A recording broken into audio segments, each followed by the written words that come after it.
Peace, everyone. My name is Giovanna the Sound Fairy, and if you are new here, welcome to my channel. If you are not, thank you for vibing out again today. It is February, Black History Month, so I figured for our Get Ready With Me video, we'll talk about 8 tips on healing from racial trauma. We're not going to just skip over 400 years of racial oppression and the dismantling of so many indigenous cultures. And this is a deeply personal and collective wound that we need to work on healing amongst ourselves. So we need to talk about it. We need to get real. Let's get into it. We're also doing our makeup because why not? I'm going to give 8 tips on where to start and how to heal from racial trauma while doing my makeup. Because again, it's Black History Month, so shout out to the ancestors, but we Black all year round. That is why this is important to do racial shadow work, because it affects us on a daily basis. This is something that we need to be actively healing and elevating and rising, because although we are now becoming more aware of the generational trauma that has been passed down, we need to reclaim more than just the trauma. There was so much joy and light and love and healing and gifts that our ancestors have given us and passed down to us that we can honor, and we can choose to shine a light on and be proud of. Because one thing that I would like for everyone on this channel and Soul Sounds to know is that racism is a program that has been programmed into us from a very young age. It has been taught to hate and to tear down, mostly amongst white people, but xenophilia or xenophile thoughts are happening across other ethnicities and races as well. So acknowledging it as a collective and as an overall whole is the key point here.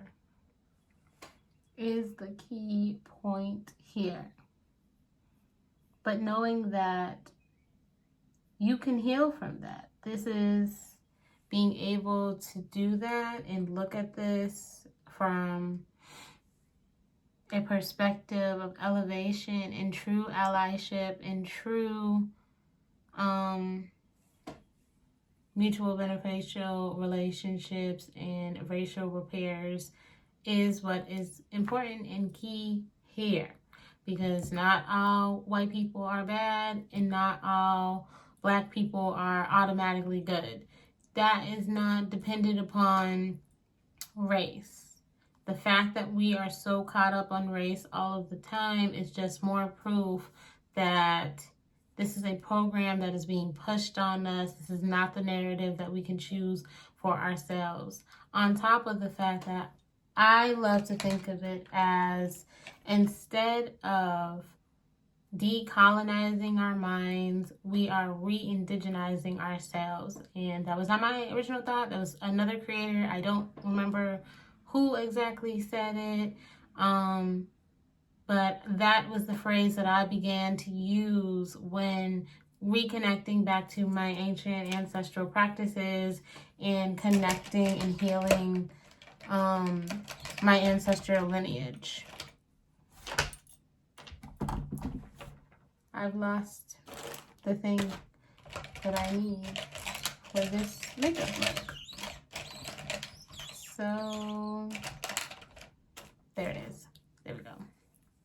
That is it. That leads us to tip number 1, which is acknowledging and validating your experience around racial trauma. Whether you are the person who is being being inflicted upon, or the person who has had a past history of being on the oppressor's side. These things need to be looked at. We need to be holding ourselves accountable first and foremost. Looking at it and seeing where you sit and where you benefit from and how you are benefiting from, if you are benefiting, how that is, what is your experience with it, because not talking about it, sweeping it under the rug, acting as if it doesn't exist, saying things like, well, this happened a long time ago and it didn't technically happen to you, so blah, blah, blah, blah, blah. Like all of these excuses. We've had enough excuses and we've had enough performative action, like points of views where you're just wanting to not be called a racist or doing things to just not be called a racist. Like being so afraid to do that, but then being upset when it's being acknowledged and pointing it out. Because it does make a difference. And we can't just skip over, again, 400 years of an oppressive system that was built upon white supremacy and racial hatred. Now, that leads us into tip number 2, which is building a support system for yourselves.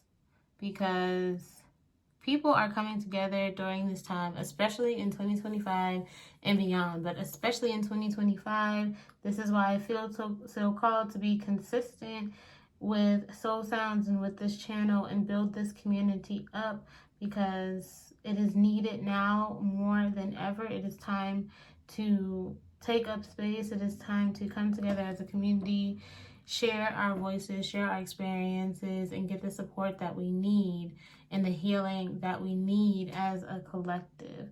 Having safe spaces for us to discover and talk about and uncover different topics and begin to talk about them, because sweeping it under the rug is just not helping anybody. But yes, a supportive system, getting a therapist, going into therapy, talking about these things, expressing yourselves, expressing how you feel. And if it is coming from a place that is built upon just pure hatred and unelevated thought, it's going to be a rough next couple of years for anybody who is on that frequency, because this is not a racial war, this is not a gender war, this is not a sex war, this is a frequency energetic war on who you are as a person. If you are even sitting here and beginning to really pay attention and ask questions and want to be a better person for yourself and for the community, this type of work is going to take time. It's going to take effort. That is why you need a support system and you need these spaces where we can come together, especially, again, for Black women who really haven't had the opportunity to come together and have any space for themselves to be themselves and express themselves authentically, which is why Soul Sounds is here. But this is a safe space for all. I love being a sound healer. I love being able to just do my part to heal the collective in the ways that I can and spread encouragement and spread upliftment, because music and sound therapy connects everybody from all walks of life, and I love being able to do that. You want to have these culturally affirming places where you can just be yourself. Everybody needs their tribe. Everybody needs somebody who understands themselves. Everybody is going to need someone on this journey of life. We are codependent. We are not independent. They have us in this highly independent mindset of me, and that's just not how this world works. That's just not it. But that leads us to tip number 3, which is setting those boundaries Really and truly. It is okay to turn off your phones. It is okay to unplug. It is okay to say, this is a heavy topic. I don't want to talk about this. I don't want to see this. I don't want to be bombarded with police brutality and victims and different things like this on my timeline on a daily basis. This is too much. So knowing your limits, knowing your capacity, knowing when enough is enough for you and this is just too much for you to handle, and knowing that it's okay to enforce those boundaries and know your limits. Especially if you are somebody who is coming and doing the healing from racial trauma as someone who is known to have an oppressive background and trying to figure those things out and really beginning to do that work, because so much blood has been shed and that is undeniable and that can't go around and we can't go around it and we can't not pretend to talk about it, but it can be a lot. It can get really dark. It can get really twisted. It can get really heavy. So knowing when enough is enough and this is okay, we'll start back in again another day at a different time later. That is important. That leads us to number 4, which was, oh man, I don't know, which is to engage in cultural and spiritual healing practices. A lot of the times, due to religious trauma, which is a different topic for another day, but African Americans or Black Americans struggle with being able to connect with anything outside of Christianity. And knowing that it's okay to explore, it's okay to ask more questions, it's okay to remember the ways of your ancestors and say, well, maybe organized religion isn't, meant for me. Connecting to God, source, spirit, however you choose and however you desire is your personal own choice. It shouldn't be a forced belief on you. Really ask yourself and really be like, is this serving me? Is this serving my highest purpose? Is this serving what is in alignment for me and what I'm trying to manifest in my life? Is this actually helping me? Is this empowering me? Is this meant for me? Because I will say, and we all make mistakes, but that was one of the things that I needed to work on when I began my spiritual journey. Was I kind of was just picking up stuff and doing random stuff because I didn't really have a mentor or a teacher of my own.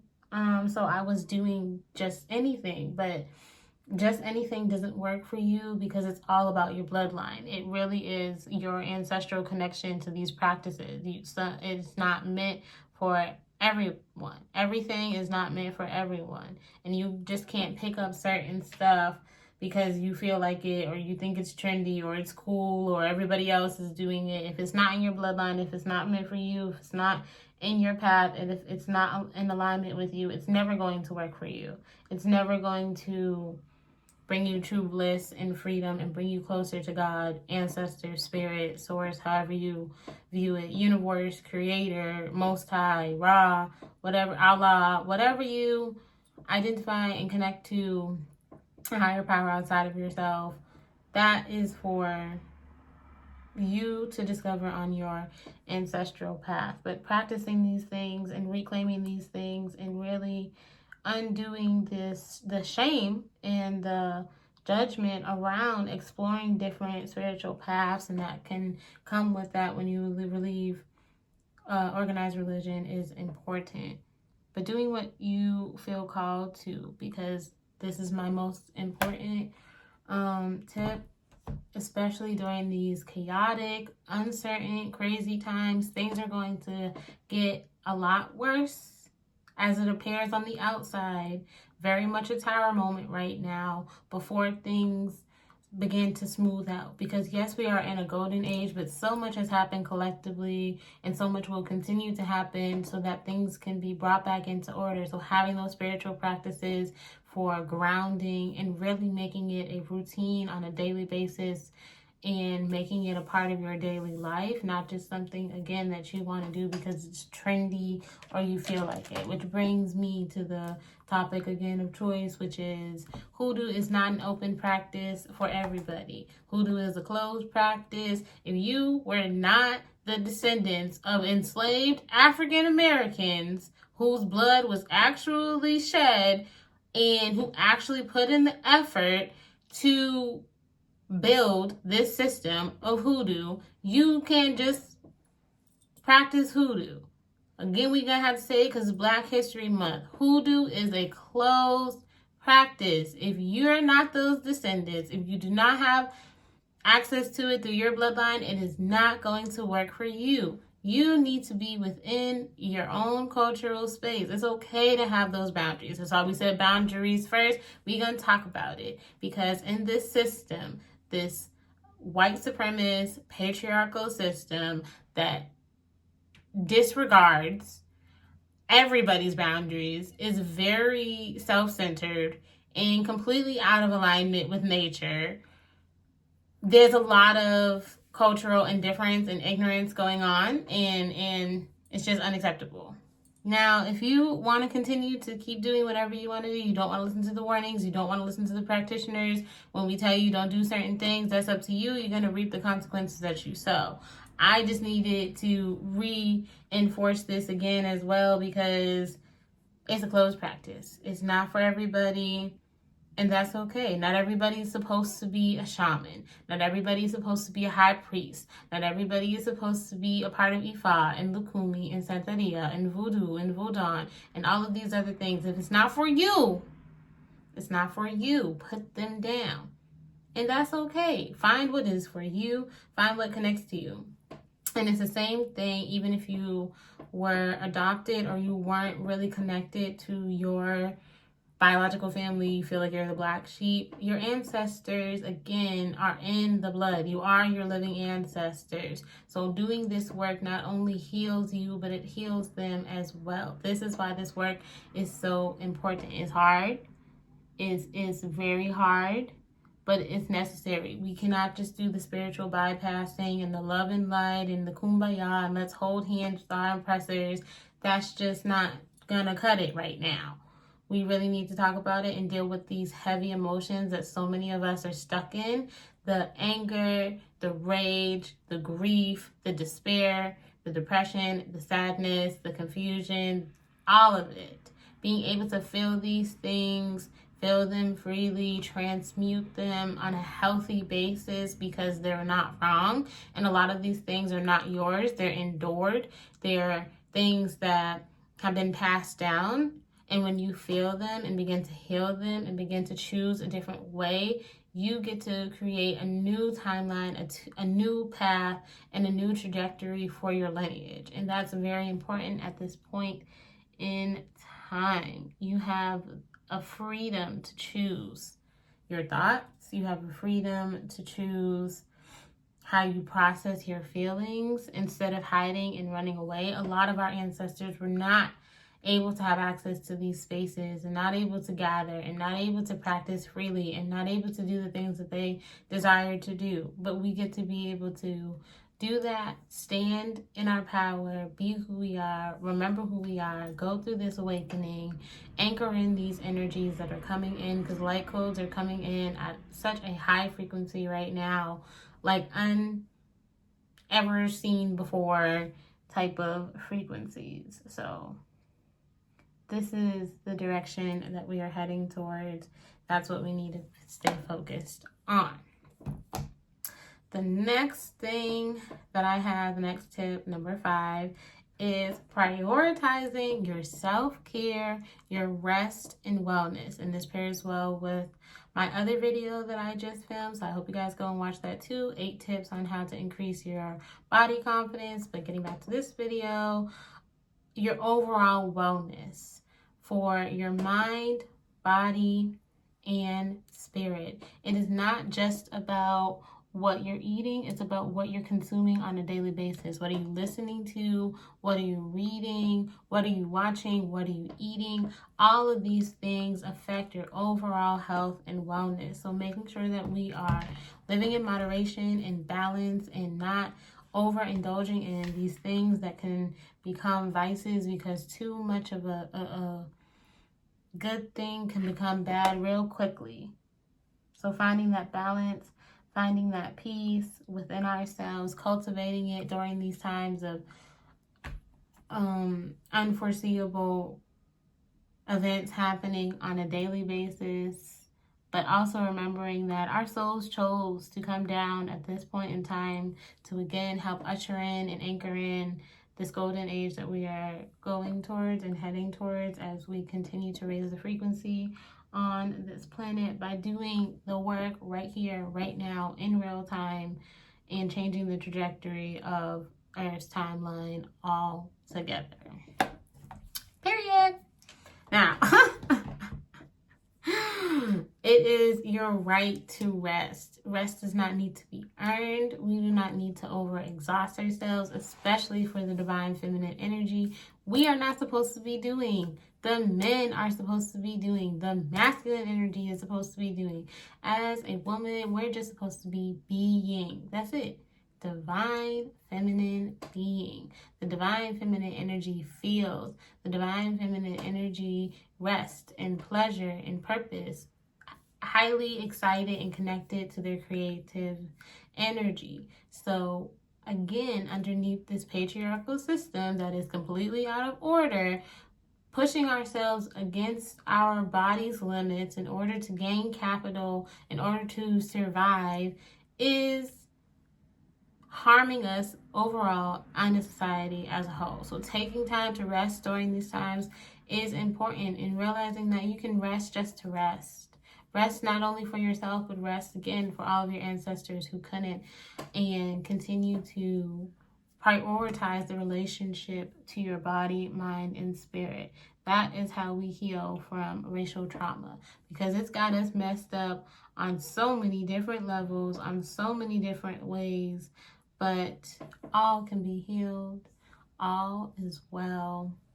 Everything is happening for and within divine timing for our highest good. It may not always look like it. It may look real crazy. It may look like, things are breaking down, but the breakdown is here for the breakthrough, which leads us to tip number 6, which is using our creative expression for healing. We need your art. We need your music. We need your dance. We need you to crochet. We need you to use your creative energy in a positive way, while also realizing that we are dismantling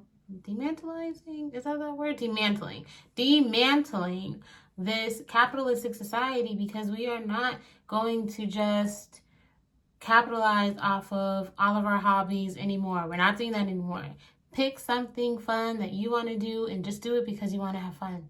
Live in the moment. Create, because creative energy, again, that feminine energy, is so healing, so divine, so necessary, so needed, so important. Somebody needs your song. Somebody needs your sunshine. Somebody needs your gift in some way, shape, size, and form. So sharing that on different platforms, just for fun, not trying to capitalize off of every single skill that you have. It's okay to just do and be and play. That also connects us back to our inner child. So if you don't know where to start, like, I don't know if I have any gifts, I don't have any talent. Well, what did you like to do when you were a child? Start there. Your younger self always knows the way. We didn't realize it, but they always know the way, because that is when we were the most connected to source as a child. And during that time, from ages 0 to 7, not only are we the most connected to source, but we came down here with everything within us that we were already going to do.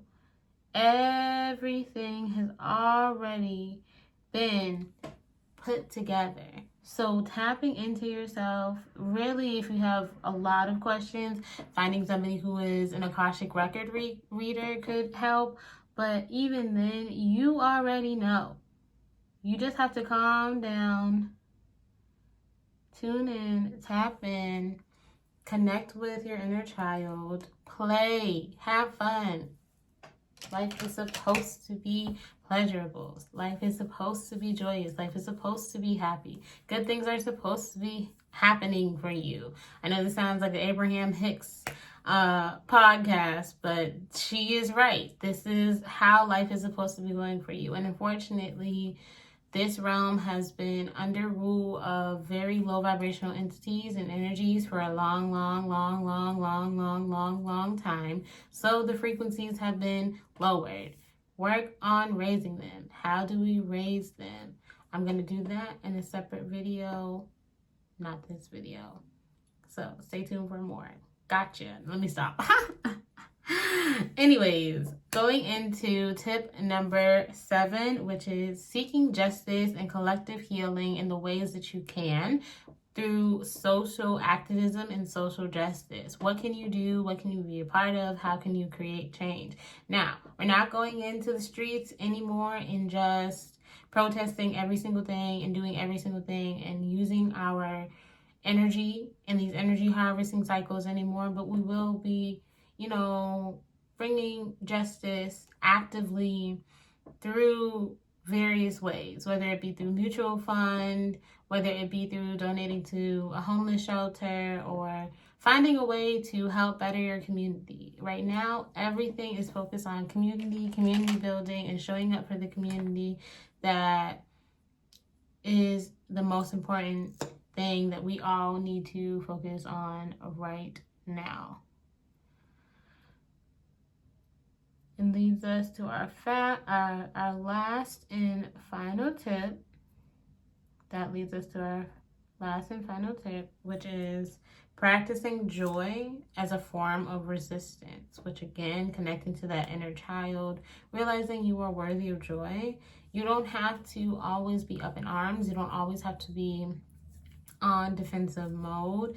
It's okay to let your guard down and reconnect with the wonder and the joy of what's going to happen next for your life, and open yourself up for good, abundant, joyous opportunities, and just knowing that you are worthy of joy on a daily basis.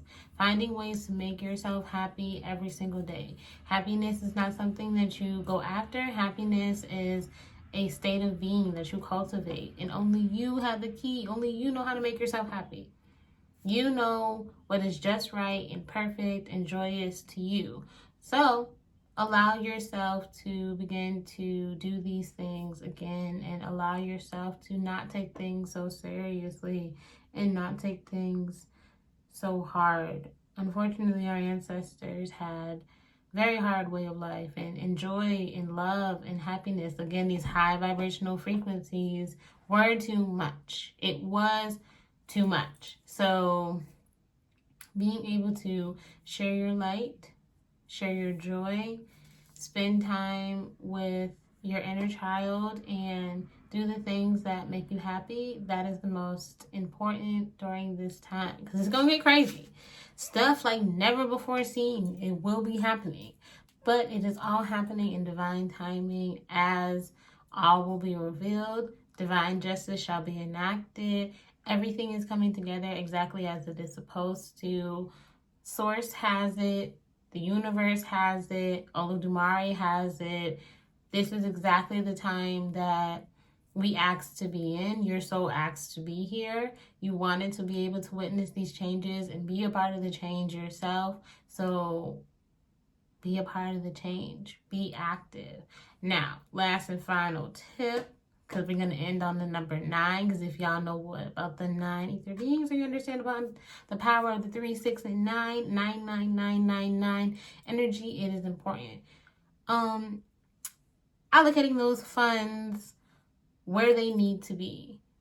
instead of, again, the performative actions that nobody asks for because you don't want to be called a racist or be canceled, are very tiresome. Put your money where your mouth is and actually allocate these funds, not to pocket watch anybody, because we don't do that over here either, but understanding that the wealth gap in this country and many other countries is very real and has been created by this very industrialized capitalistic society through imperialism and colonialism. So if we really want to help, do something that's actually going to help change somebody's state of being in a way that is uplifting by allocating those funds that were taken or made in lower energies through lower frequencies, and beginning to pour it back differently. Shift the frequency that you have around money and the way that you got it and how you circulate it and where you spend it, and being mindful of that. That's all I got for you guys. This is a very heavy topic. As somebody who grew up in Boston, Massachusetts, it was a very hard time being in a predominantly white area, and that is something that I needed to work on within myself. So I'm glad I was able to do this topic today. Make sure that you like and subscribe to the channel if you like this information and you want to hear more. Stay tuned for sound baths, for meditations, for grounding work, for breath work, for things that are actually going to help us get our nervous systems back together, create a safe space and community, and join the Soul Tribe.